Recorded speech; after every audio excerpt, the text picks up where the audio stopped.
Assalamualaikum warahmatullahi wabarakatuh.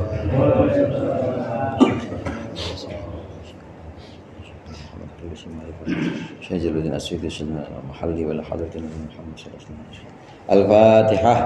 A'udzubillahi minasyaitonir rajim. Bismillahirrahmanirrahim.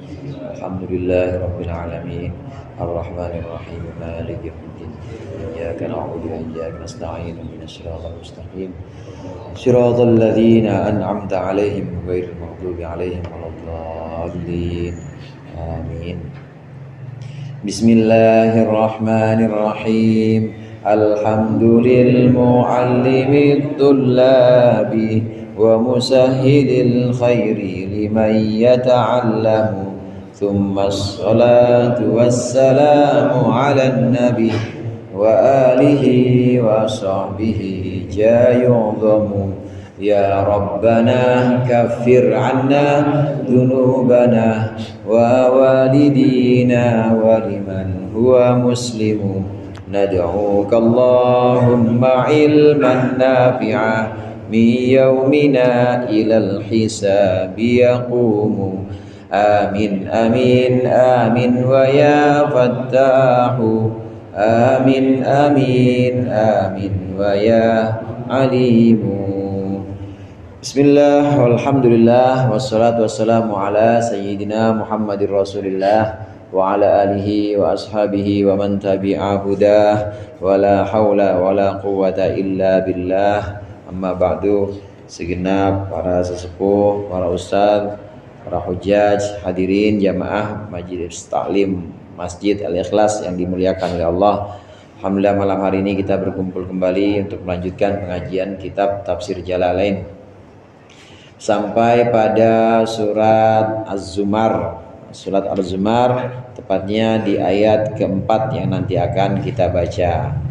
Hadirin jamaah rahimakumullah, di ayat sebelumnya Allah menyebutkan bahwasannya innallaha la yahdi man huwa kadzibun kafar. Allah itu tidak akan memberikan petunjuk, Allah tidak akan memberikan hidayah kepada orang-orang kadzib, orang-orang yang goroh. Tahu goroh? Goroh bohong. Jadi kalau ngomong bohong mulu itu namanya kadzib. Kadzib. Kadzib ini orangnya, perbuatan ini namanya kir. Perbuatan bohong ini merekayasa atau menyatakan sesuatu yang memang tidak ada pada kenyataannya. Kenyataannya nggak ada.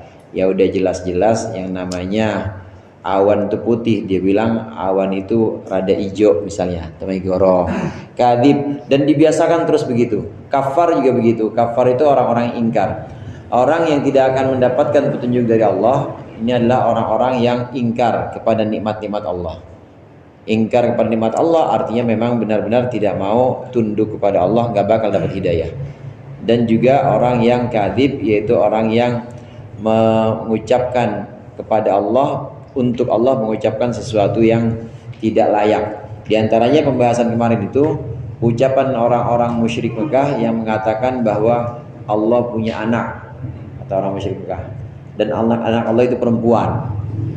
Siapa itu? Malaikat-malaikat. Malaikat-malaikat itu adalah anaknya Allah. Malaikat itu dianggap perempuan. Ini adalah keyakinan orang-orang musyrik Arab saat itu, musyrik Mekah saat itu, yang udah menguasai mereka. Jadi turun temurun ini sudah merupakan keyakinan yang salah.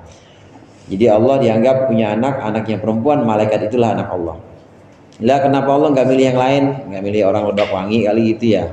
Nggak milih orang mana? Kenapa kok harus malaikat yang dipilih? Nah dalam ayat berikut ini, dalam ayat keempat, maka disebutkan oleh Allah, jika Allah menghendaki memilih anak, pasti akan Allah pilih. Tapi kenyataannya Allah nggak milih, ya berarti Allah tidak menghendaki itu. Memang Allah tidak mungkin, mustahil. Firman Allah di sini, faqala Allah Ta'ala wa huwa asdaqul qailin, "Lau aradallahu an yattakhidha waladan lastafa mimma yakhluqu ma yasha. Subhanahu huwallahul wahidul qahhar." Lau aradallahu an yattakhidha walada, andai Allah menghendaki untuk mengambil anak, kama qalu ittakhadar rahman walada, sebagaimana orang-orang musyrik Mekah mengatakan Ar-Rahman, Allah yang Maha Pengasih, itu mengambil anak atau menjadikan anak. Kalau memang Allah ingin mengambil anak, lastofa mimma yakhluqu ma yasha, pasti akan Allah akan memilih dari apa yang Allah ciptakan, ma yasha, apa yang Allah kehendaki. Wattakhadahu waladan, dan Allah akan jadikan dia sebagai anak. Yang Allah kehendaki akan Allah jadikan sebagai anak. Ghairu man qalu al malaikah, ghairu man qalu, yaitu bukan yang mereka ucapkan, al malaikah, yaitu malaikat, banatullah adalah anak perempuannya Allah, wa Uzair ibnullah, dan Uzair adalah anak Allah, wal Masih ibnullah, dan al Masih adalah ibnullah, anak Allah.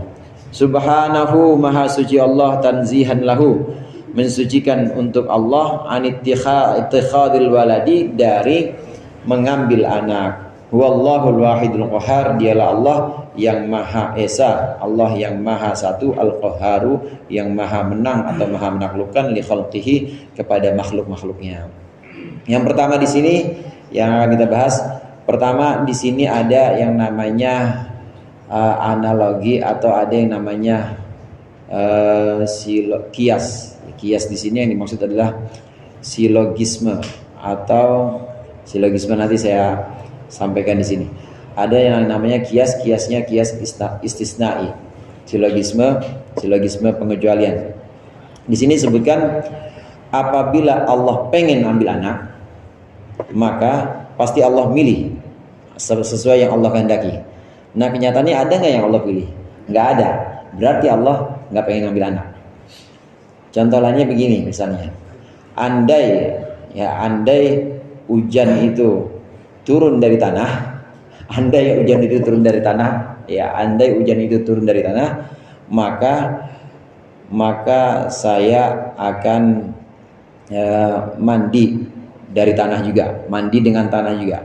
Nah, kenyataannya saya tidak pernah mandi dari tanah, maka hujan itu berarti nggak pernah turun dari tanah, turunnya dari langit. Nah, yang seperti ini memang suatu yang sifatnya mustahil. Ada namanya kias atau silogisme yang sifatnya mustahil dan tidak akan mungkin terjadi. Ini bukan satu pengandaian yang bisa terjadi. Ini suatu pengandaian yang mustahil terjadinya. Tidak mungkin Allah mengambil anak, karena kenyataannya sampai sekarang tidak ada yang Allah pilih sebagai anak. Semuanya itu makhluk. Semuanya selain Allah adalah makhluk. Kita kenal istilah khaliq dan makhluk. Khaliq ya Allah. Makhluk selain Allah. Selain Allah itu makhluk. Mau itu malaikat, mau itu benda mati seperti tanah, bumi dan lain sebagainya, mau itu langit, itu adalah selain Allah, maka makhluk. Cuma dua itu doang. Kalau enggak khalik ya makhluk, kalau enggak makhluk ya khalik. Selain Allah itu adalah makhluk, sama semuanya, tidak ada satupun yang Allah angkat sebagai anak. Ini yang pertama. Kemungkinan lalu yang kedua yang ingin saya sampaikan di sini dan dibahas juga di sini, Allah kenyataannya tidak mengambil anak dan juga tidak seperti yang mereka katakan. Mereka orang-orang musyrik Arab mengatakan, musyrik Mekah saat itu mengatakan malaikat anak perempuan Allah. Orang Yahudi mengatakan Uzair anak Allah. Orang Nasrani mengatakan Al-Masih, Nabi Isa maksudnya Al-Masih anak Allah. Itu salah semua dan tidak ada satupun yang benar. Ini yang namanya kadib nih, goroh. Ini yang namanya bohong, bicara tidak sesuai dengan faktanya.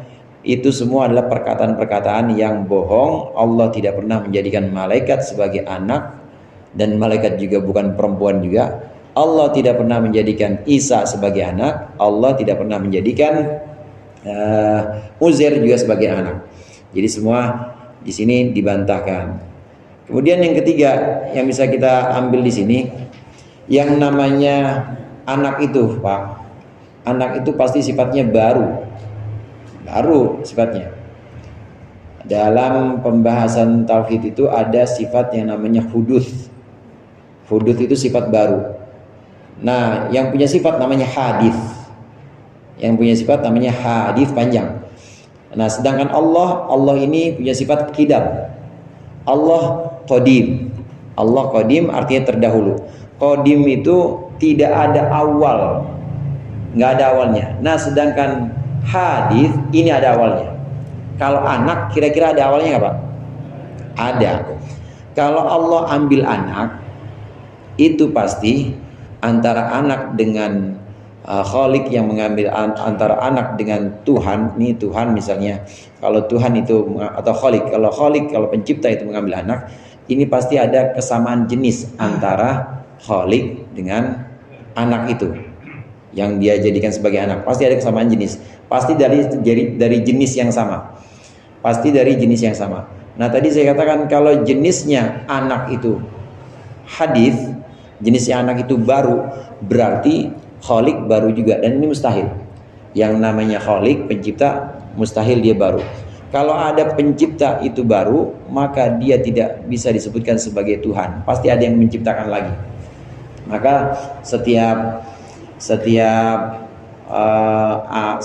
yang diangkat sebagai anak itu sifatnya baru, mustahil, karena itu melazimkan sesuatu, melazimkan kesamaan antara si anak dengan Khalik, dengan penciptanya. Ini suatu yang mustahil. Dalam akal kita itu, hadirin, ada sifat yang disebut kelaziman atau mulazamah. Mulazamah, kalau naik ke atas, ada nggak naik ke bawah? Nggak ada. Itu bukannya yang namanya mustahil. Naik ke bawah itu mustahil. Naik ke bawah mustahil. Kemudian yang namanya masuk ke dalam, ada nggak masuk keluar? Ente masuk udah keluar? Nggak ada. Atau yang namanya masuk itu pasti ke dalam, nggak mungkin masuk keluar. Kemudian yang namanya turun ke bawah, nggak mungkin turun ke atas. Coba yang turun bentar ke atas, nggak mungkin. Akal kita sudah seperti itu.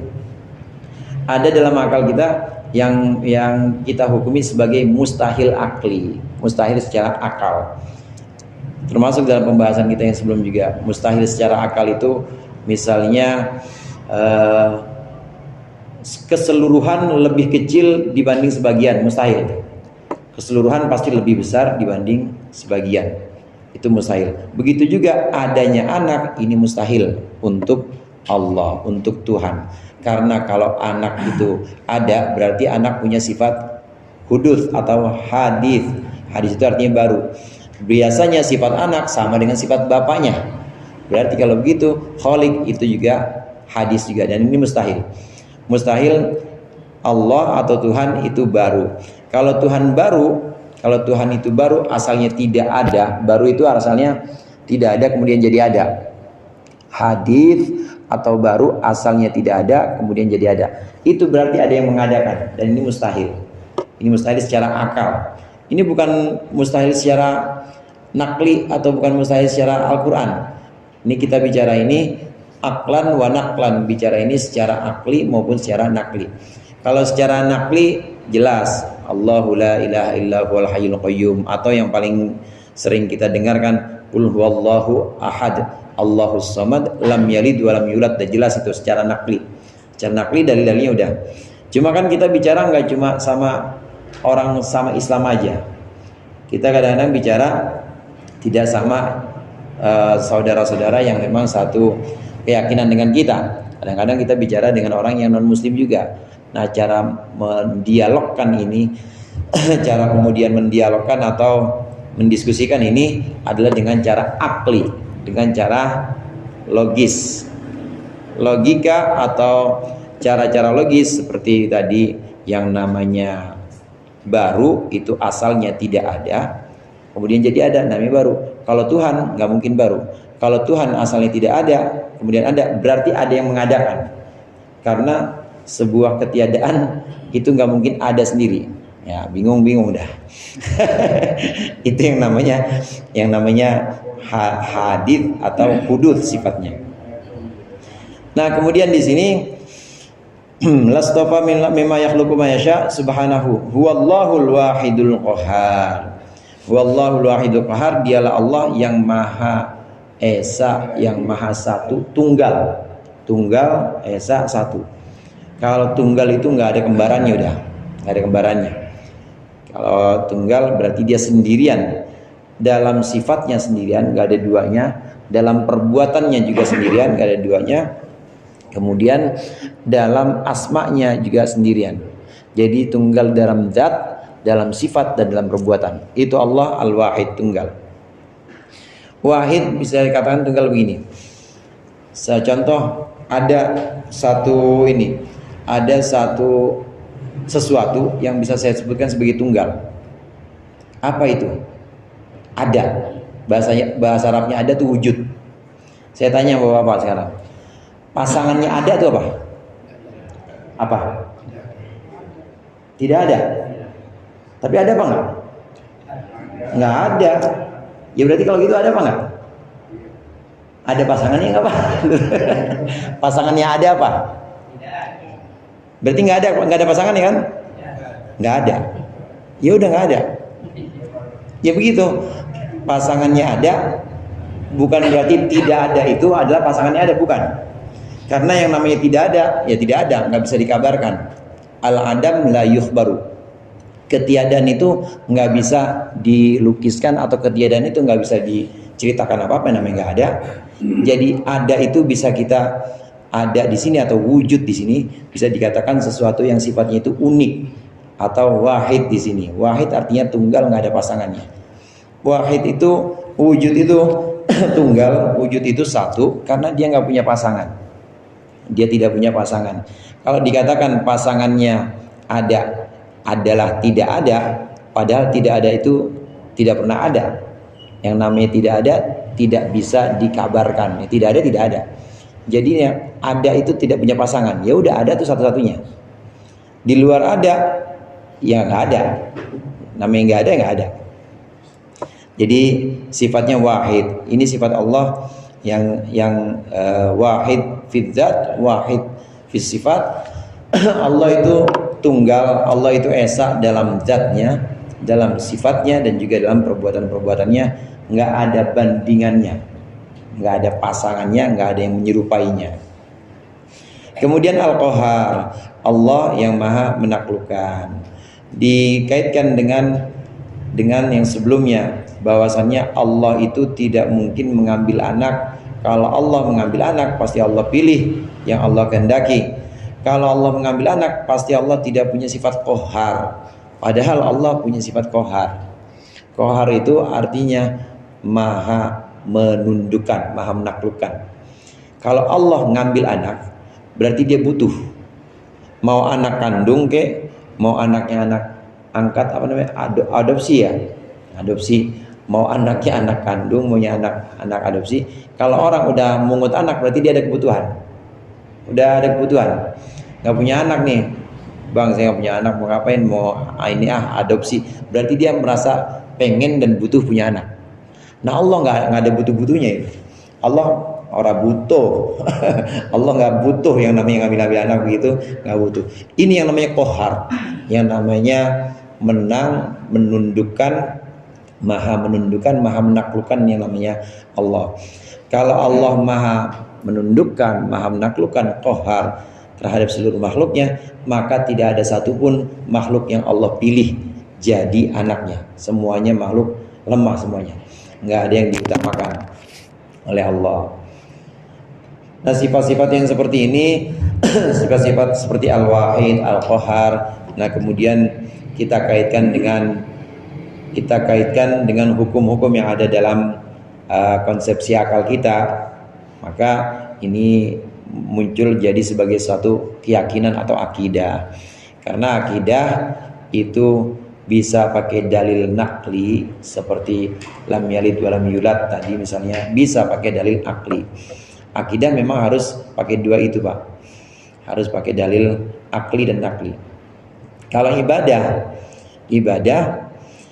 ada yang hanya pakai dalil nakli saja, sifatnya itu ta'abudan. Kita disuruh sholatnya madhep kulon, madhep ke Ka'bah. Ya udah, memang disuruhnya begitu.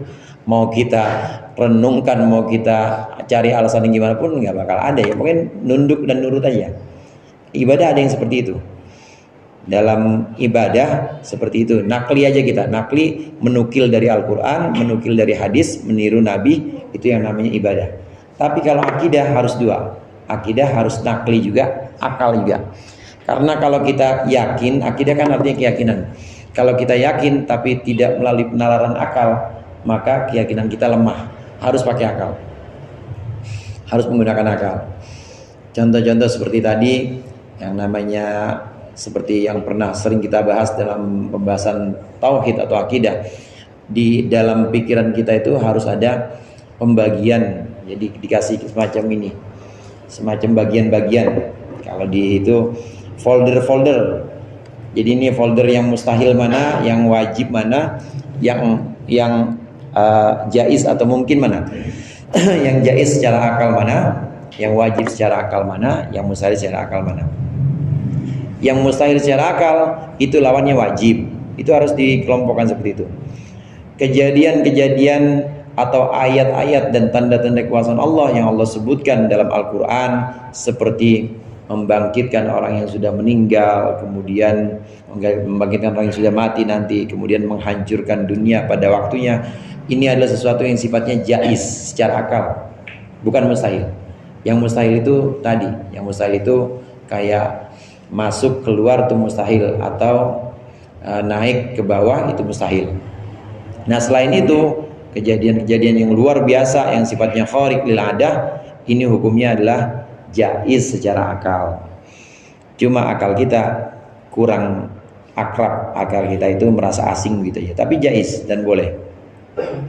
Setelah menunjukkan ini, menunjukkan Allah Maha Esa dalam zat dan juga dalam sifatnya. Dalam zat Allah itu Maha Esa, Allah itu satu-satunya, nggak ada pasangannya. Dalam zat Al-Wahid. Kemudian dalam sifat Allah itu Maha menaklukkan, Maha menang terhadap semuanya. Pada makhluknya Allah itu Maha menaklukkan dan Maha menang. Nah, setelah menyebutkan bahwa Allah di sini Esa dalam sifatnya dan juga Esa dalam zatnya, maka disebutkan perbuatan-perbuatan atau af'al Allah dalam ayat berikut ini.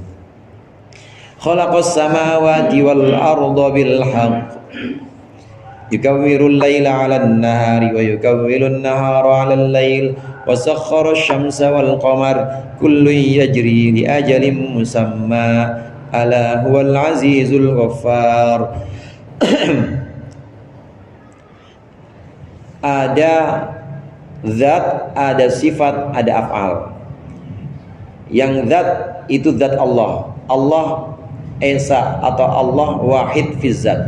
Allah itu wahidun fi zat. Allah itu sendirian dalam zatnya. Sendirian, nggak ada bandingannya zat Allah.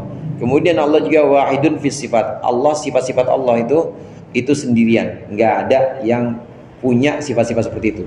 Kalau ada makhluk yang punya sifat-sifat mirip-mirip dengan itu, maka itu sedang Allah pinjamkan. Contoh begini, ada makhluk, misalnya kita ada nggak Pak ya? Kita ada nggak nih kira-kira? Ada bahasa Arabnya wujud. Adanya kita ini cuma minjem wujudnya Allah secara majaz, istilahnya bukan secara hakiki. Wujudnya kita ini bukan wujud hakiki, tapi wujud yang sifatnya majazi. Kita dipinjamkan wujud kita oleh Allah sementara, karena pada satu waktu kita akan tidak ada juga, atau sebelumnya kita tidak ada, maka Allah pinjamkan adanya Allah, wujudnya Allah. Ada yang hakiki siapa? Hanya Allah. Terus misalnya kita di sini ada nggak sifat sayang kita kepada anak? Pak, ada. Bini yang udah punya bini maksudnya, ada nggak? Ada juga. Jangankan anak sama bini, sayang sama lovebird ada nggak? Ada juga tuh sifat sayang tuh, sifat sayang. Sifat sayang itu rahmah. Rahmah itu sifat Allah. Kalau ada seperti itu, maka itu adalah sifat yang Allah pinjamkan untuk makhluk. Tapi sifat itu semuanya milik Allah. Allah wahidun fis sifat. Allah Esa atau Allah sendirian dalam sifat-sifat itu. Sifat yang ada pada makhluk, rasa sayang, kemudian kadang juga punya rasa memaksa, atau punya sifat kuat, misalnya menangan. Itu adalah sifat-sifat yang Allah pinjamkan. Artinya dipinjamkan di sini secara majazi, itu dipinjamkan, itu bukan hakiki secara punya dia, tapi sementara waktu Allah tempelin ke dia itu. Allah tempelin ke orang itu. Allah Esa dalam zat, Esa juga dalam sifat, Esa juga dalam perbuatan atau af'al. Apa perbuatan Allah? Perbuatan Allah ini yang nampak di alam semesta ini. Ini adalah perbuatan Allah. Khalaqas samawati wal arda bil haqq. Dia Allah menciptakan beberapa langit dan bumi dengan sebenar-benarnya. Muta'alliqun, Allah menciptakan bi khalaqa. Ini muta'alliqun bi khalaqa, kata-kata bil haq ini terkait dengan khalaq. Maksudnya Allah menciptakan langit dan bumi dengan sebenar-benarnya. Gak main-main Allah ciptain langit dan bumi. Yukawwiru ayyudkhilul laila 'alan nahar. Allah memasukkan malam kepada siang. Fayazidu, maka jadi tambah apa siang. Wa yukawwirun nahara yudkhiluhu 'alal lail, dan Allah memasukkan siang ke dalam malam. Fayazidu, maka menjadi tambah apa malam. Wa sakhkhara syamsa wal qamar, dan Allah menundukkan matahari dan bulan. Kullun yajri fi falakihi, seluruhnya itu berputar atau berjalan pada porosnya. Li ajalin musamma, untuk waktu musamman yang sudah ditentukan. Ala, ingatlah, huwallah, ala huwal azizu dzul ghaffar. Ingatlah bahwa Dia Allah Al-Aziz adalah yang maha menang, ala amrihi, atas perintah Allah, al-muntaqimu, yang maha membalas, min a'daihi, terhadap musuh-musuhnya Allah, al-ghaffaru, yang maha pengampun, li auliyaihi, untuk kekasih-kekasihnya Allah. Perbuatan-perbuatan Allah adalah athar atau jejak-jejak yang bisa kita lihat di alam semesta. Ini perbuatan Allah. Turunnya hujan, kemudian matahari terbit, ini perbuatan Allah atau af'alnya Allah. Ada, tadi saya dari awal ada zat, sifat, dan af'al. Allah esa dalam zat, esa dalam sifat. Sifat-sifat yang kita punya ini cuma sifat Allah yang Allah tempelin pada kita. Esa dalam perbuatan, termasuk perbuatan yang kecil-kecil, itu perbuatan Allah. Kita ngaji ini, emang siapa yang nuntun ngaji kalau bukan Allah? Allah. Ini perbuatan Allah. Kumpulnya orang-orang soleh di sini, amin nggak Pak? Amin. Kumpulnya orang-orang baik, kan orang baik semua sini ya. Yang kagak baik mah sakit. Ini kan pada baik semua di sini. Kita kumpul di sini, ini afalnya Allah, perbuatan Allah. Afal perbuatan Allah. Dan yang besar-besar seperti terbitnya matahari, kemudian menimbulkan pergantian siang dan malam. Malam itu kemudian Allah masukkan ke dalam siang, siang Allah masukkan ke dalam malam. Itu afalnya Allah, perbuatan Allah. Afalnya Allah, perbuatan Allah. Dan itu bukan siapa-siapa yang melakukan itu, Allah yang melakukan itu. Yang menuntun kita ngaji juga Allah. Lah terus kalau semuanya Allah gimana Ustaz? Terus itu buat apa yang namanya pahala atau ganjaran? Kita mulai diberikan pahala atau dituliskan sebagai dosa itu ketika sudah memilih. Ketika sudah memilih, Allah berikan pilihan-pilihan. Allah berikan pilihan-pilihan yang sudah jelas, pilihan-pilihan yang Allah ridho dan Allah kehendaki. Itu adalah pilihan-pilihan yang diatur oleh agama, seperti bangun subuh, ambil air wudhu, sholat. Itu pilihannya Allah tuh, wajib, itu namanya pilihan wajib. Udah nggak usah mungkir atau nggak usah kita ganti dengan yang lain. Ya memang harus milih itu, milih sholat. Puasa Ramadan itu pilihan-pilihan Allah. Terus kalau yang lain bagaimana? Pilihan untuk menjauh, yang haram-haram kita jauh, itu pilihan-pilihan Allah. Kalau kita mengikuti ini, maka kalau kita mengikuti pilihan-pilihan yang sesuai rambu Allah tentukan, maka kita selamat itu. Pilihan-pilihan Allah namanya. Pilihan-pilihan ini ketika kita sudah milih sesuai dengan pilihan-pilihan Allah, maka di situ mulai ada yang namanya pahala. Tapi kalau kita milih itu tidak sesuai dengan pilihan Allah, kita malah milih sesuatu yang Allah itu tidak ridho, Allah tidak senang. Dia Allah larang, tapi kita malah milih itu, maka sudah mulai ada yang namanya dosa. Jadi di situ ada yang namanya kasab atau upaya. Sudah mulai ada yang namanya upaya, usaha manusia. Kalau dikatakan yang menyebabkan atau yang menyebabkan orang kafir itu, masuk neraka siapa? Ya Allah secara hakiki. Tapi tidak bisa dikatakan bahwa Allah yang menyebabkan mereka kafir, enggak.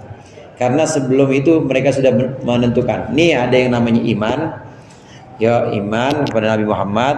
Ini ada yang namanya kufur, ingkar. Nah dia milih kufur. Ketika dia sudah milik kufur, maka itu sudah pilihan dia. Jadi masuklah ke dalam neraka, atau mulai ada yang namanya siksa, mulai ada yang namanya dosa di situ. Tapi hakikatnya semua perbuatan Allah. Hakikatnya itu semua perbuatan Allah. Termasuk kejadian-kejadian di alam semesta yang disebutkan di sini. Ini adalah perbuatan-perbuatan Allah. Imam Jalaluddin As-Suyuti, Imam Jalaluddin Al-Mahalli dalam tafsir Jalan ini menyebutkan Allah memasukkan malam ke dalam siang dan memasukkan siang ke dalam malam. Ini artinya ada yang tambah. Sehari berapa jam, Pak? Sehari itu 24. Kalau dibagi siang sama malam kan harusnya 12-12. Ya, 12-12. Ini ada yang persis 12-12. Tapi ada juga yang kadang-kadang malamnya itu sampai 14 jam, panjang.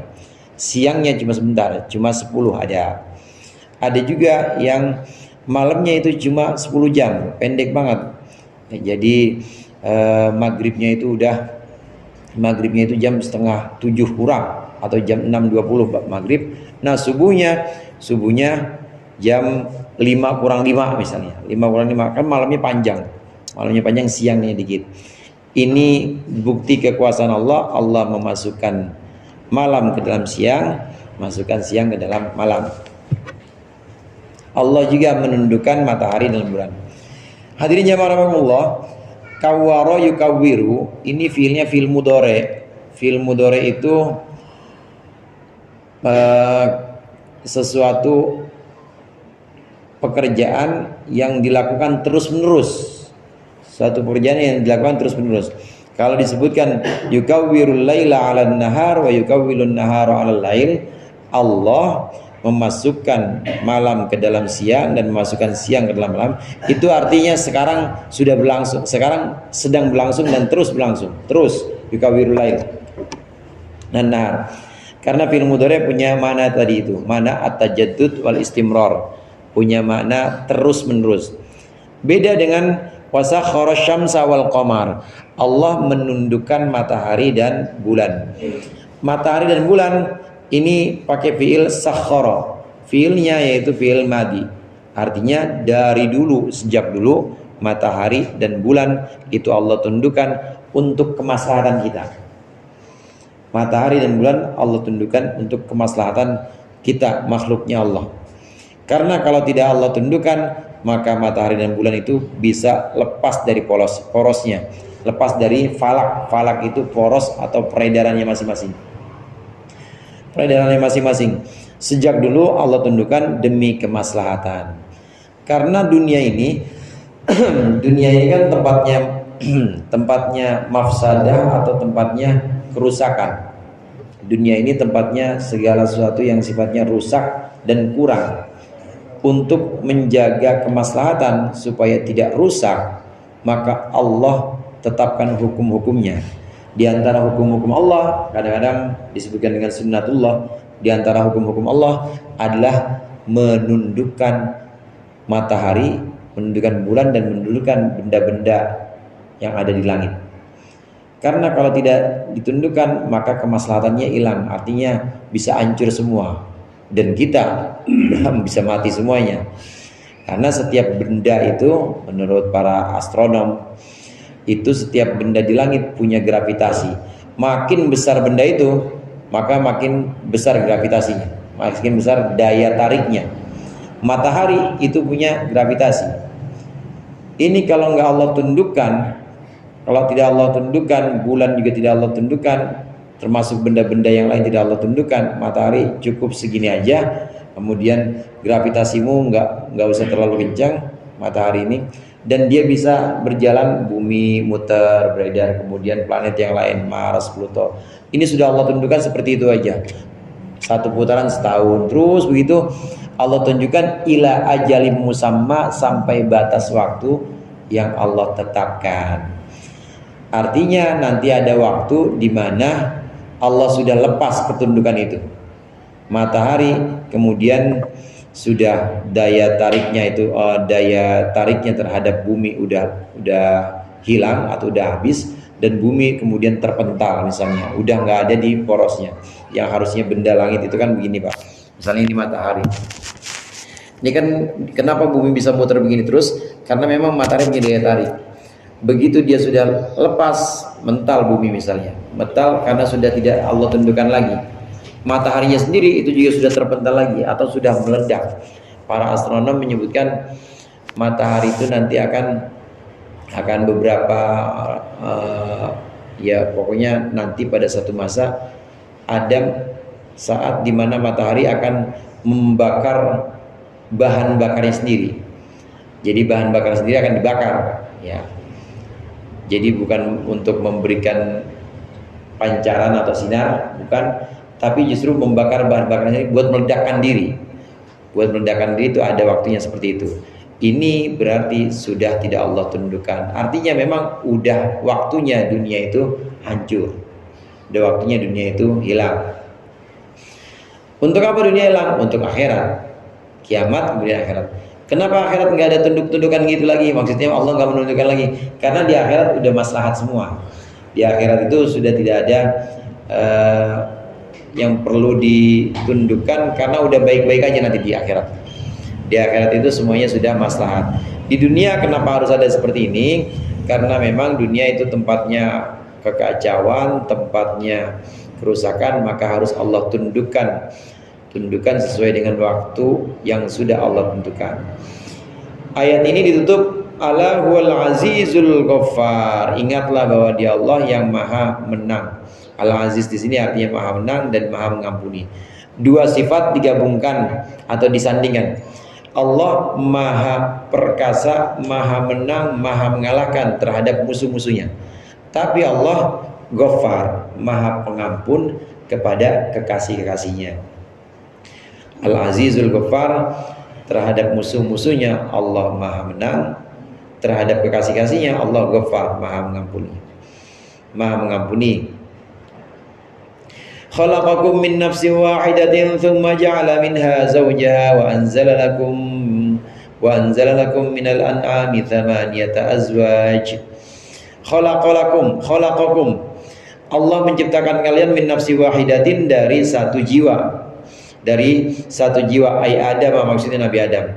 Tsumma ja'ala minha zawjaha, kemudian Allah jadikan darinya, dari satu jiwa itu pasangannya Hawa, yaitu Siti Hawa. Wa anzalalakum minal an'am, dan Allah turunkan untuk kalian dari binatang ternak, maksudnya al-ibili wal baqar, onta dan sapi, wal ghanami wad dhani wal ma'zi, yaitu kambing, baik kambingnya kambing domba maupun kambing kacang. Allah turunkan thamaniyata azwaj, 8 pasangan, min kullin zaujani. Untuk setiap jenis itu ada 2 pasangan. Dzakarun wa untan, laki-laki atau jantan dan betina. Kama bayyana fi suratil an'am, seperti Allah jelaskan dalam surat An'am. Setelah Allah menjelaskan tanda kekuasaan Allah, betapa Allah Maha Menang dan Maha Perkasa menundukkan alam semesta yang sifatnya mati ini. Alam semesta yang sifatnya benda-benda mati, matahari, bulan, itu Allah tentukan. Nah, berikut ini Allah menyebutkan tanda kekuasaan Allah, perbuatan-perbuatan Allah terhadap makhluk hidup. Apa itu? Kita sendiri. Allah menciptakan kita manusia ini dari satu jiwa, yaitu dari Nabi Adam. Dari satu diri, yaitu Nabi Adam. Kemudian dari satu diri itu Allah ciptakan pasangannya Siti Hawa. Selain itu Allah ciptakan binatang-binatang ternak. Binatang-binatang ternak yang sifatnya ini 8 dari 4 jenis. Ini ada di dalam surat, selain di dalam surat Az-Zumar ini ada dalam surat Al-An'am. Wa minal baqari itsnaini wa minal ma'zi itsnain. Qul a'adzakaraini. Nah, dan seterusnya. Itu ada 4 pasang yang Allah sebutkan dalam Al-Qur'an, yaitu onta, sapi, kemudian kambing domba apa namanya?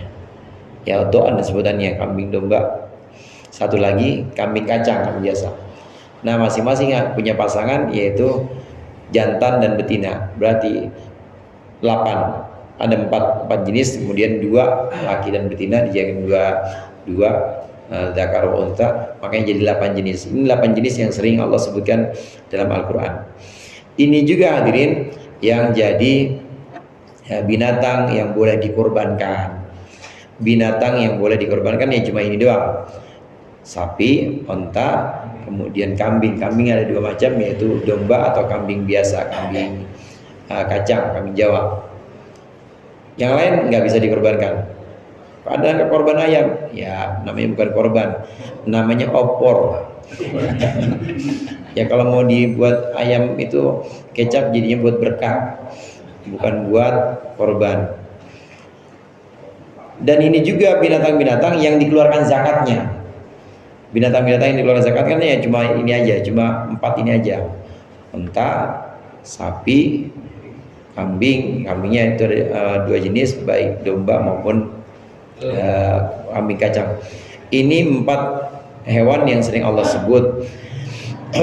Kenapa 4 hewan yang sering Allah sebut seperti ini? Karena memang dari asal kejadiannya kan dari tanah semuanya. Mereka itu makannya makan tumbuhan. Tumbuhan dari mana? Dari tanah. Allah nggak nyebutkan yang lain. Allah nggak nyebutkan binatang-binatang yang lain. Jadi baliknya dari tanah semua, atau asalnya dari tanah makanannya.